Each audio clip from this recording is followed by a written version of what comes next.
안녕하십니까 믿음의 형제 자매 여러분. 제 이름은 김운혁이라고 합니다. 예수님께서 십자가 위에서 옆에 있는 강도에게 영원한 생명을 약속하실 때 이렇게 말씀을 하셨습니다. 진실로 내게 이르노니 오늘 너가 나와 함께 낙원에 있으리라 말씀을 하셨는데요. 여러분께서는 이 말씀의 참된 의미가 무엇이라고 생각하십니까? 예수님께서 십자가에서 고통을 당하시고 인자가 땅 속에서 지내는 시간이 3일 밤낮이 될 것이다 라고 마태복음 12장 40절에서 말씀을 하셨습니다. 그런데 강도에게 오늘 너가 나와 함께 낙원에 있겠다 말씀을 하신 것을 예수님께서 돌아가시던 그날 예수님께서 이 강도와 함께 낙원에 있게 될 것이다 라는 의미로 말씀하신 것일까요?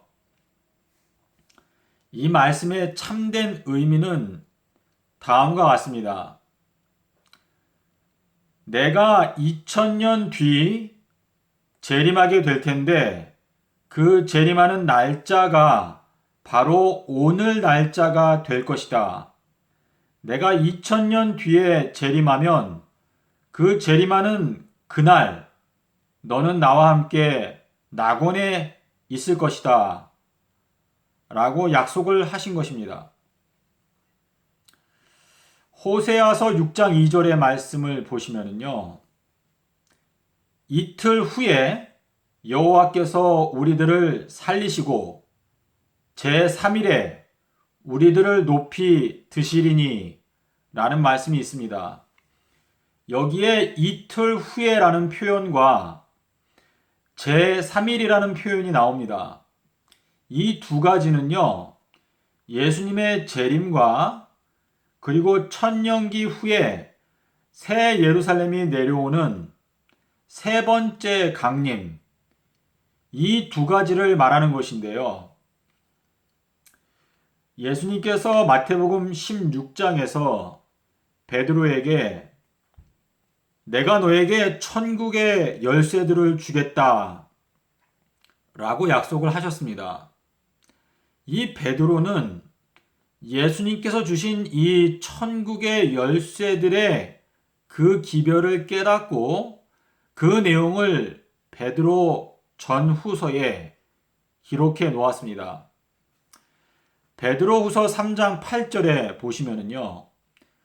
주님께는 천년이 하루와 같고 하루가 천년과 같은 이 한 가지 사실을 마음 가운데서 꼭 잊지 말고 기억하라 라고 베드로가 말했습니다. 호세아 6장 2절에서 이틀 후에 이것은 재림을 말하는 것입니다. 마가복음 8장 31절에서 예수님께서 인자가 십자가에서 죽임을 당하고 3일 후에 부활하리라 라고 말씀을 하셨는데요. 이 3일 후에 해당되는 날짜가 바로 일요일이었습니다. 예수님께서 무덤 속에서 목요일, 금요일, 토요일 계시고 3일 후에 일요일 날 부활을 하셨습니다. 그렇기 때문에 이 토요일은 이틀 후에 해당되는 날인데요. 예수님께서 재림하시는 그 사건을 설명하기 위해서 호세아 선지자는 6장 2절에서 이틀 후에 여호와께서 우리들을 다시 살리시고 라고 말하였습니다. 예수님께서는 서기 30년도 4월 5일 수요일 날 돌아가시고 4월 9일 일요일에 부활을 하셨습니다. 이 내용을 여러분께서 확실히 아시게 되면 예수님께서 2030년도 4월 18일에 재림하신다는 것을 알게 됩니다. 예수님께서 또 요한복음에서 재림의 날짜를 말씀하신 적이 있습니다. 요한복음 5장 25절에 죽은 자들이 하나님의 아들의 음성을 들을 때가 오는데 그 때가 바로 이맘때가 될 것이다 라고 말씀을 하셨습니다. 여러분께서 요한복음 5장 1절을 보시면은요, 유대인의 명절이 있었다라고 말하고 있는데 이 절기는 6월절에 속해 있는 절기입니다. 이 내용에 대해서는 여러분께서 사복음서에 연대기를 연구하셔서 요한복음 5장 1절에서 말하는 그 유대인의 절기가 6월절이라는 것을 아셔야 합니다. 그 내용을 알기 위해서 요한복음 4장에서 예수님께서 이렇게 말씀을 하셨습니다. 추수할 때가 넉 달이 지나야 추수할 때가 이르겠다 하지 아니하느냐, 예수님께서 이렇게 말씀을 하셨는데요. 이 추수는 예수님께서 재림하실 때 낫을 들고 오시는 그 모습을 나타내는 것입니다. 예수님께서 재림하시는 그 사건은 6월절 사건입니다. 출애굽 때에 10가지 재앙이 있었습니다. 그리고 마지막 재앙이 바로 장자 재앙이었는데요.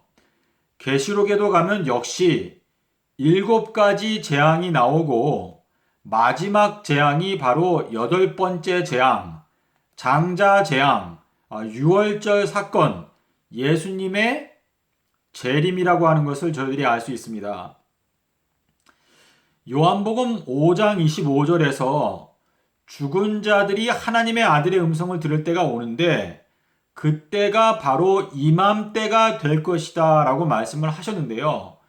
요한복음 5장에서 38년 된 그 병자를 고치신 것이 바로 안식일이었는데 절기에 속한 안식일, 바로 아비벌 15일에 관한 이야기였습니다.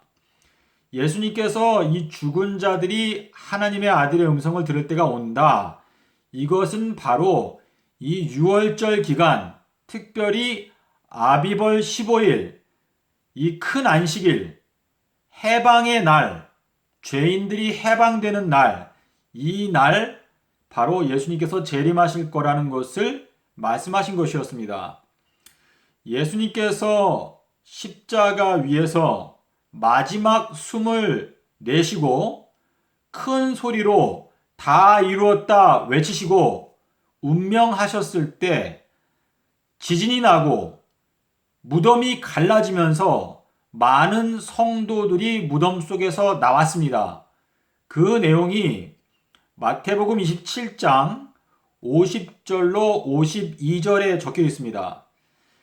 요한복음 5장 25절에서 예수님께서 분명히 죽은 자들이 하나님의 아들의 음성을 들을 때가 오는데 그때가 바로 이맘때가 될 것이다 말씀하셨는데요.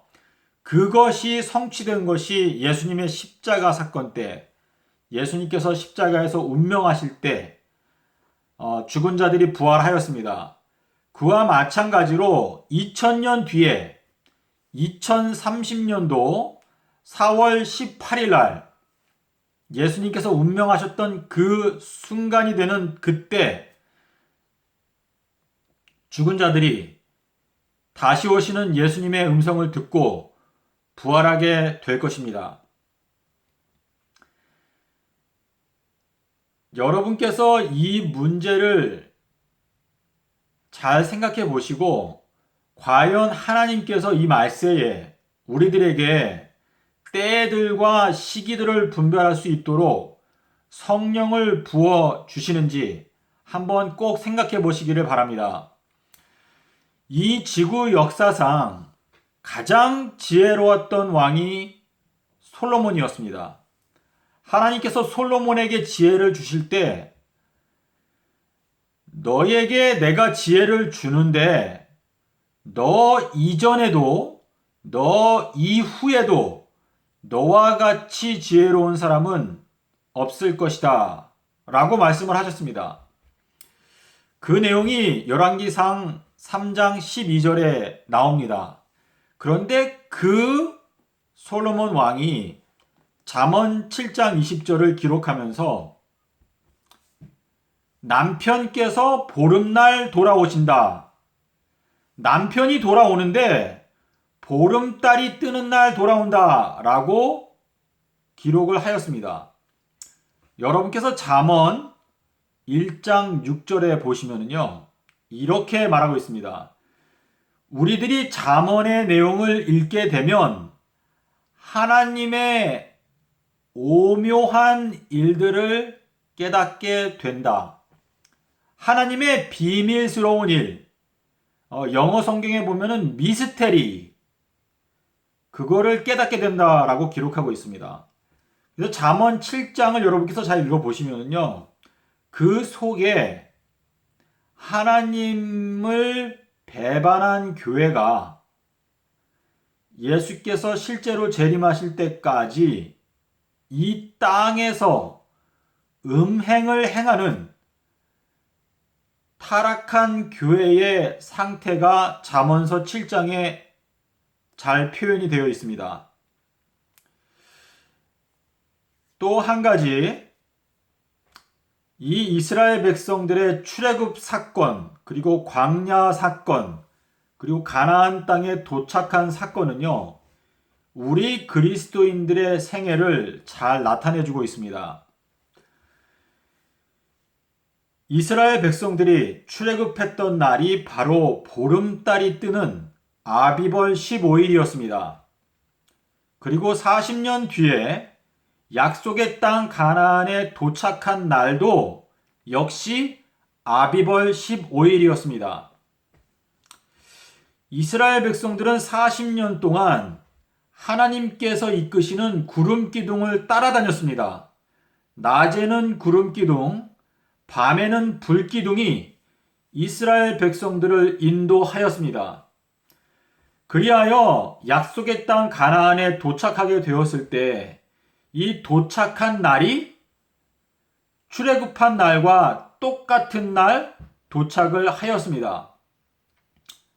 그런데 사도 바울이 히브리서를 기록하면서 11장 16절에서 우리 그리스도인들을 광야 생활을 하는 사람들로 묘사를 하였습니다. 그러면서 우리들이 하늘 본향에 돌아가기 위해서 광야 생활을 하고 있다라고 설명하고 있습니다. 우리가 출애굽한 것은 죄의 속박에서 구원받는 것을 상징합니다. 예수님께서 십자가에서 죽으셨을 때 죄의 노예가 되었던 저희들은 해방이 되었습니다. 그리고 약속의 땅 가나안, 하늘 가나안에 도착하는 것도 역시 예수님의 십자가의 공로, 유월절 어린 양이신 예수님의 공로로 약속의 땅에 들어가게 됩니다. 그래서 이 출애굽한 날과 약속의 땅 가나안에 도착한 날이 어떻게 똑같을 수 있는가? 하나님께서 그것을 의도적으로 그렇게 계획을 하신 것입니다. 왜냐하면 이스라엘 백성들은 40년 동안 이 하나님의 불기둥을 계속 따라다녔기 때문에 하나님께서 의도적으로 약속의 땅에 도착하는 날이 출애굽한 날과 똑같도록 만드신 것입니다.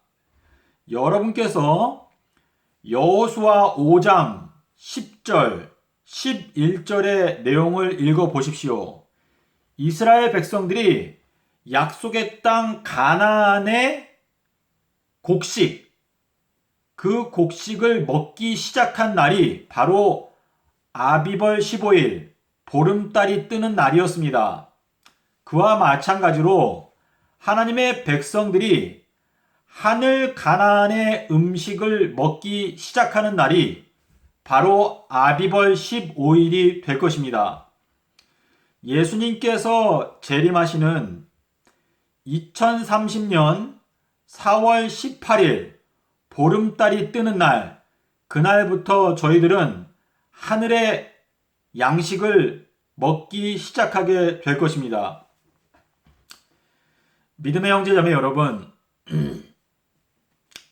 여러분께서 이 모든 문제들을 기도하시는 마음으로 자세히 살펴보실 때에 예수님께서 2030년도에 재림하신다는 확신이 생길 수 있습니다. 이 모든 문제 중에서도 가장 핵심적이고 확고한 연구 분야가 다니엘서 12장의 내용입니다.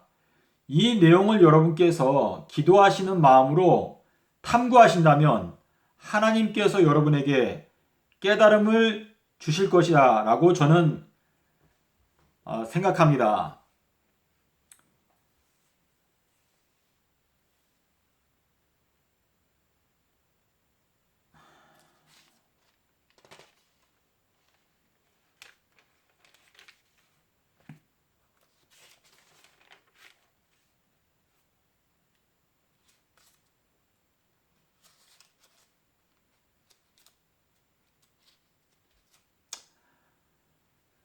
믿음의 형제자매 여러분, 예수님께서 부활하셔서 왜 40일 동안 계셨는지 아십니까? 그것은 목적이 있었습니다. 누가복음 4장 16절에 있는 말씀 19절을 보시기 바랍니다. 거기에 보면 은혜의 해라고 적혀 있는데요. 예수님께서 이 땅에 부활하신 후에 40일 동안 계셨던 데는 그만한 이유가 있습니다. 예수님은 부활하신 사람으로서 이 세상 사람들이 볼 때 예수님은 바로 천국의 실체이셨습니다.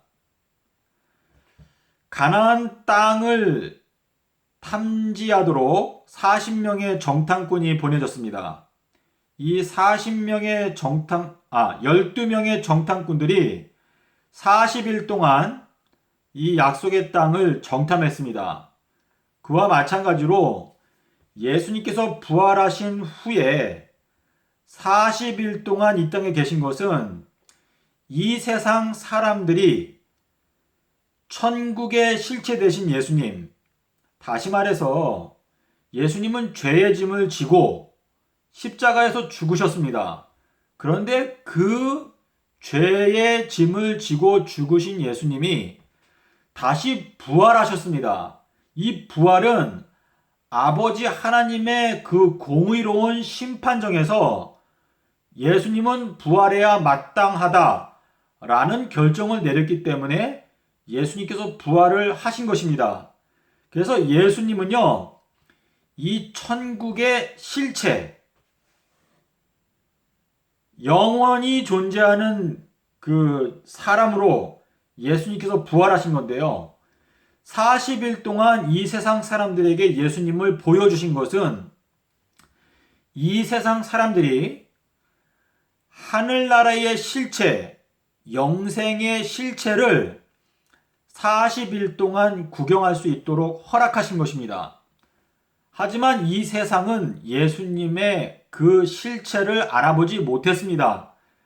그리하여 이 가나안에 정탐 갔던 이 정탐꾼들이 가나안 땅에 대해서 악평했을 때 너희들이 이리를 1년으로 해서 40년 동안 광야 생활을 하여라 라고 말씀을 하셨습니다. 그와 마찬가지로 예수님께서 이 땅에서 부활하셔서 40일 동안 계신 것은 희년이 40번 지나간 다음에 주의 성도들이 승천하게 될 것을 보여주시기 위해서 예수님께서 40일 이 땅에 계시고 40일이 맞춰지게 될 때 하늘로 승천을 하신 것입니다.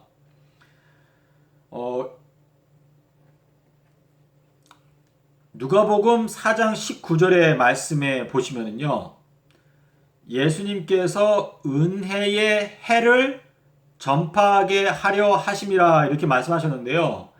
이 은혜의 해라는 것은 희년을 말합니다. 희년. 이 희년은 모든 죄인들 또 노예들이 해방되어서 자기의 본 고향으로 돌아가는 것을 의미하는데, 이것이 바로 주님의 재림을 상징합니다.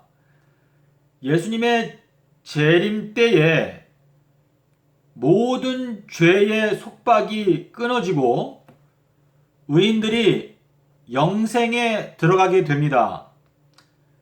그래서 이 희년은 구속을 의미하는데요. 은혜의 해, 은혜의 연도를 말하는데, 예수님께서 이 지구상에 40번의 희년을 허락하시고 그리고 나서 가나안 땅에 도착하게 된다는 것을 보여주시기 위해서 예수님께서 40일 동안 부활하셔서 이 땅에 계셨던 것이다 라고 저는 믿고 있습니다.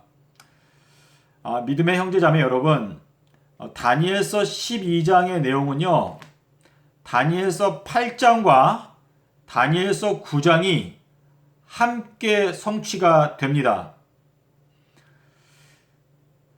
이 다니엘서 8장의 19절에 보시면은요, 이 2300주야와 관련된 이 예언은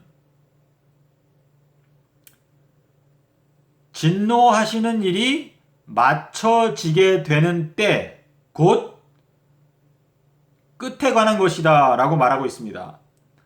그런데 이 진노하시는 일이 맞춰지게 되는 때가 계시록 15장 1절에 보시면 일곱 재앙을 통하여 하나님의 진노하시는 일이 맞춰지리로다 라고 적혀 있습니다.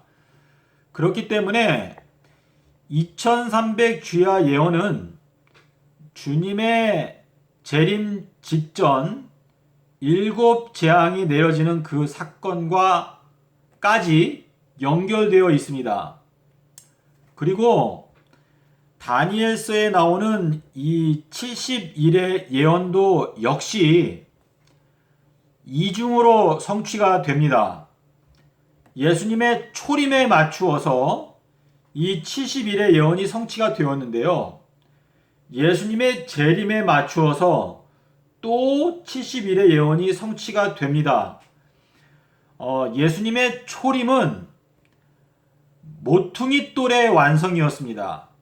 예수님은 모퉁이 돌이시고 시온의 견고한 기초돌이다 라고 말씀을 하셨는데요. 이 재림은 하나님의 구원받은 백성들, 다시 말해서 예수님의 몸, 이 예수님의 몸이 완성되는 이 예수님의 몸을요, 교회, 성전, 또 예루살렘 그 건물로 표현이 되어 있습니다. 이 새 예루살렘은 천년기가 지난 다음에 내려오는데요. 이 새 예루살렘 성 안에서 살 사람들에 대해서도 역시 에베소서 2장 21절 22절에서 우리가 주 안에서 서로 연결이 되어서 성전으로 지어져 간다라고 말하였습니다. 그래서 이 초림은 모퉁이 돌의 완성이고 재림은 예수님의 몸된 교회가 완성되는 것을 의미합니다. 이 초림 때의 71회가 490년으로 성취가 되었는데요. 이 재림 때에는 70번의 윤년으로 성취가 됩니다. 이 2300 GI의 경우에는 2300년으로 한 번 성취가 되고 또 한 번은 2300달, 2300개월로 성취가 됩니다. 여기에 대해서 제가 예언 도표를 구체적으로 만들어서 인터넷에 올려놓았습니다. 그러나 이 예언 도표를 여러분께서 깨닫기 위해서는 여러분께서 이 히브리어 성경과 헬라어 성경을 구체적으로 자세하게 살피고 무엇보다도 하나님의 영께서 여러분께 깨달음을 주셔야 합니다. 아담과 하와는 하나님의 성령께서 거하시는 성전이었습니다. 그런데 아담과 하와가 이 선악과를 따먹었을 때 그들의 마음 가운데 거하시던 성령께서 떠나시고 아담과 하와는 무너지게 되었습니다. 너희들이 그 열매를 먹는 날에는 정령 죽으리라. 아담과 하와는 900년 정도의 삶을 살고 죽었습니다. 그것이 결국은 죄의 결과인데요. 아담과 하와가 하나님의 성전이었는데 무너졌기 때문에 이 무너진 성전을 다시 세우시는 이 모든 과정을 예수님께서 7,000년 기간으로 정하셨습니다. 이 7,000년의 기간은 정확하게 7,000년이라는 말이 아니고 제가 이해하기로는 7,030년입니다. 왜 그러한가? 그것은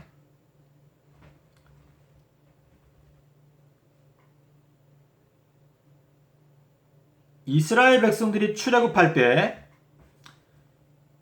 출애굽기 13장에 보시면은요, 이스라엘 백성들이 노예 상태로 있다가 430년이 맞춰지는 날 출애굽을 하였다라고 말하고 있습니다. 그것은 예수님께서 서기 30년도에 돌아가실 그 사실을 비유적으로 말씀하신 건데요. 예수님께서 서기 30년도에 돌아가셨기 때문에 이 새 예루살렘은 3030년도에 내려옵니다. 이 다니엘서 9장에 보시면은요, 예루살렘의 황무함이 70년 만에 마치리라 하신 말씀을 다니엘이 깨달았다 말하고 있습니다. 그 말씀의 의미는 아담과 하와, 하나님의 성전이 무너졌는데 그 무너진 성전, 이 지구가 죄로 말미암아 황폐하게 되는 기간이 7,000년이 된다는 것을 비유적으로 말씀하신 것입니다. 인간의 연수가 길어봤자 80이기 때문에 하나님께서 이 다니엘서에서 이스라엘 백성들이 바벨론의 포로로 잡혀갔을 때 예레미야가 이 포로들에게 너희들이 70년만 참으면 그 바벨론의 속박에서 벗어나게 하시고 다시 고향으로 돌아오게 하시겠다라는 약속을 하셨습니다. 그것은 이 계시록에 나오는 바벨론, 이 바벨론은요, 하나님의 백성들을 포로로 잡아간 사단의 세력을 의미합니다. 그래서 이 7,000년의 역사가 맞춰지면 하나님께서 이 세상의 모든 황무한, 이 세상이 죄로 말미암아 황무하게 되었는데 이 황무하게 만든 근본 그 책임자들, 바벨론, 마귀, 거짓 선지자들, 거짓 교사들, 또 거짓된 목사들, 이러한 모든 악한 세력들을 완전히 다 형벌로 불로 멸망을 시키고 이 지구가 7천 년 동안 황무하게 된 것이 맞춰지게 될 것을 말씀해 주시기 위해서 예루살렘의 황무함이 70년 만에 맞춰지리라 하신 것을 깨달았다 라고 다니엘이 말한 것입니다. 믿음의 형제자매 여러분, 제가 믿고 있는 이 신앙에 대해서 여러분께 좀 더 자세하게, 좀 더 구체적으로 설명드릴 수 있는 방법과 기회들을 얻기 위해서 저는 연구하고 또 노력하고 있습니다. 이 말세에 하나님께서 그분의 백성들을 불러 모으십니다. 하나님께서 청함을 받은 자는 많지만 택함을 입은 자는 적으니라 라고 말씀을 하셨습니다. 여러분이 하나님의 택함을 받기 원한다면 다니엘서 10장 10절로부터 12절에 있는 말씀을 읽으시기 바랍니다. 예수님이 다니엘에게 오셔서 이렇게 말씀하셨습니다. 다니엘아, 내가 깨달으려 하여 스스로 겸비하게 하기로 결심하던 첫날부터 너의 기도가 들으신 바 되었고 내가 너에게 깨닫게 해 주기 위해서 이제 왔다 라고 말씀을 하셨습니다. 다시 한번 말씀을 드리겠습니다. 내가 깨달으려 하여 스스로 하나님 앞에서 겸비하게 하기로 결심하던 첫날부터 너의 기도가 들으신 바 되었다 라고 말씀을 하셨습니다. 이 조건이 여러분이 하나님의 은총을 받기 위한 기본적인 첫 번째 단계입니다. 그리고 다니엘서 12장 10절로 12절에 있는 말씀을 여러분께서 꼭 읽어보시기 바랍니다. 많은 사람이 연단을 받아서 스스로 정결케 하며 희게 할 것이나 악한 자들은 악을 행하리니 악한 자들은 아무도 깨닫지 못하되 오직 지혜 있는 자들은 깨닫게 되리라. 멸망케 할 미운 물건을 세울 때부터 1290일이 지날 것이요 기다려서 1335일까지 이르는 그 사람은 복이 있으리라 말씀을 하셨습니다. 예언을 사랑하는 분들께 제가 몇 가지 질문들을 드리겠습니다. 왜 1290일과 1335일 사이에 45일의 차이가 나는지 여러분께서 그 이유를 찾아보시기를 바랍니다. 두 번째, 하나님께서 다니엘서 8장 14절에서 왜 2300이라고 하는 특정한 숫자를 선택하셨을까요? 세 번째 질문입니다. 하나님께서 2300day, 2300날이다 라고 말씀하셔도 될 텐데 왜 2300 저녁과 아침이라고 표현을 하셨을까요? 다니엘서 12장 12절에 보면은요 1335일이다 라고 하셨는데 왜 굳이 다니엘서 8장 14절에서는 2300 저녁과 아침이다 라고 표현을 하셨을까요? 거기에는 이유가 있는데 여러분께서 그 이유를 찾아보시기 바랍니다. 네 번째 질문입니다.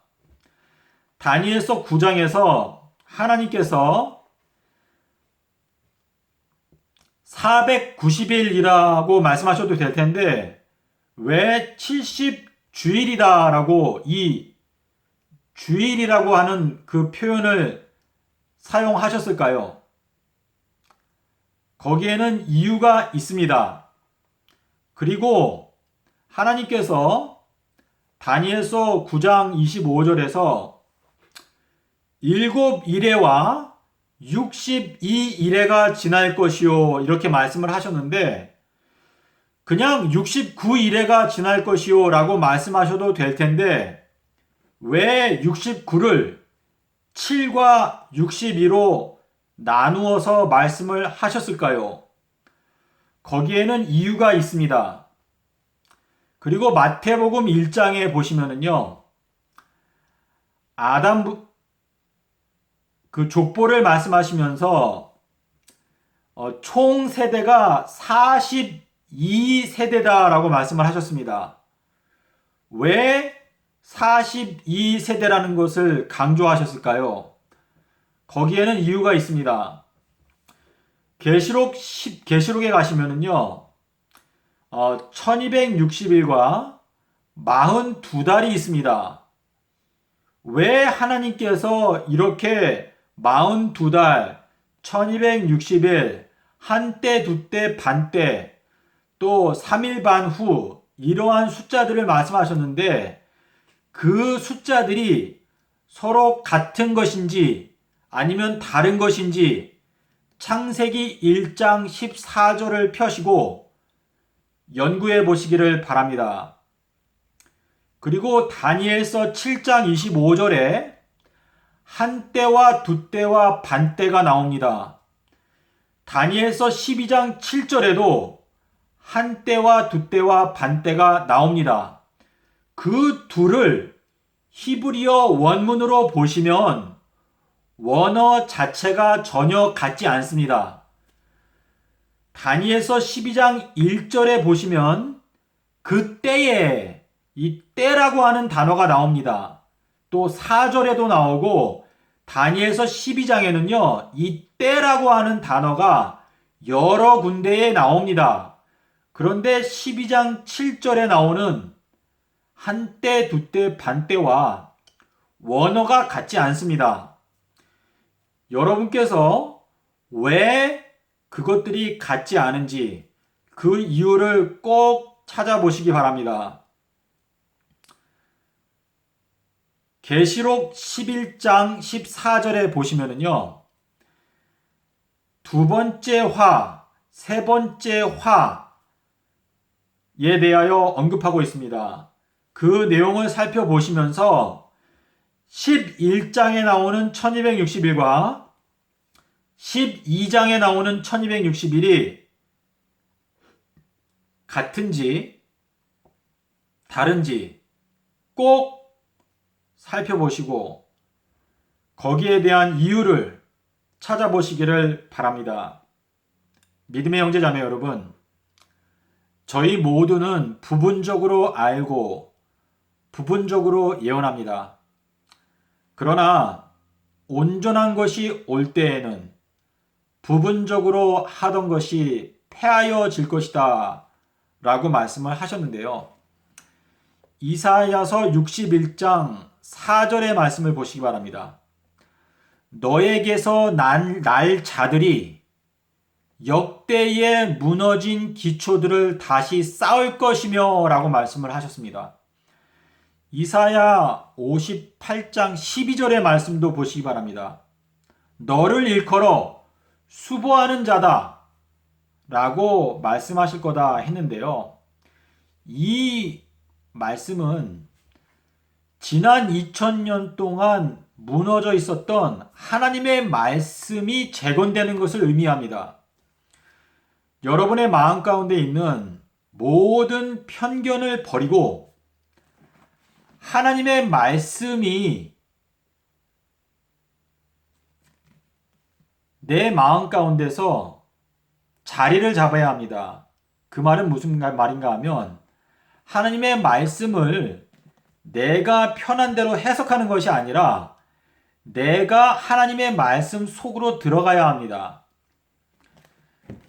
이사야서 제가 잠깐 말씀을 펴보겠습니다. 이사야서 30장에 죄송합니다. 33장 20절에 있는 말씀입니다. 이사야서 33장 20절에 있는 말씀을 여러분께서 보시고 무슨 뜻인가? 기도하시는 가운데 보십시오. 우리의 절기 지키는 안정된 처소 시온성을 보라 라고 말하고 있는데요. 이 절기라고 하는 것은 성경에서 잔치를 의미합니다. 하나님께서 베푸시는 잔치. 고린도전서 5장 8절에서요. 이러므로 우리가 절기들을 지키되 라고 말씀을 하셨는데 사도행전 20장 6절에 보시면은요. 사도 바울이 이방나라 빌립보에 가서 이방인들과 함께 무교절을 지킨 내용이 적혀 있습니다. 갈라디아서 4장 10절에서 사도 바울이 말하기를 이러므로 너희가 날과 달과 절기와 해를 삼가 지키니 내가 너희에게 전하여 준 복음이 헛될까 하노라. 이렇게 말씀을 하셨습니다. 여러분은 그 말씀의 의미를 어떻게 이해하십니까? 제가 이해하는 걸 말씀드리겠습니다. 예수님께서 십자가에서 죽으셨습니다. 서기 30년도에 돌아가셨거든요. 예수님께서 서기 30년도에 돌아가셨으면 그 서기 30년도가 바로 희년이죠. 그렇지 않습니까? 만약에 이스라엘 백성들이 이 출애굽한 날짜를 소추해서 올라가서 가나안 땅에 도착한 날을 계산해 가지고 그때부터 이렇게 해보니까 서기 30년이 희년이 아니고 예를 들어서 38년이 희년이다 라고 계산이 나왔다고 했을 때 여러분은 언제가 희년이라고 결정을 내리시겠습니까? 이 모든 제도의 실체가 예수님이십니다. 근데 그 실체 되신 예수님께서 서기 30년도에 돌아가셨는데 계산상 38년도가 희년이라고 30년도는 희년이 아니다라고 주장을 하시겠습니까? 이 예수님께서 십자가에 달려 돌아가신 이후에도 이 절기, 또 날, 달, 해 이러한 것들을 이 구약 성경에 맞추어서 무교절이 오면은 무교병을 먹고 또 유월절 어린 양 고기를 먹고 또 쓴 나물을 먹고 이러한 이 구약에 속해 있었던 이러한 여러 가지 의식들을 계속 지키려고 노력하는 이러한 모습들을 보고 사도 바울이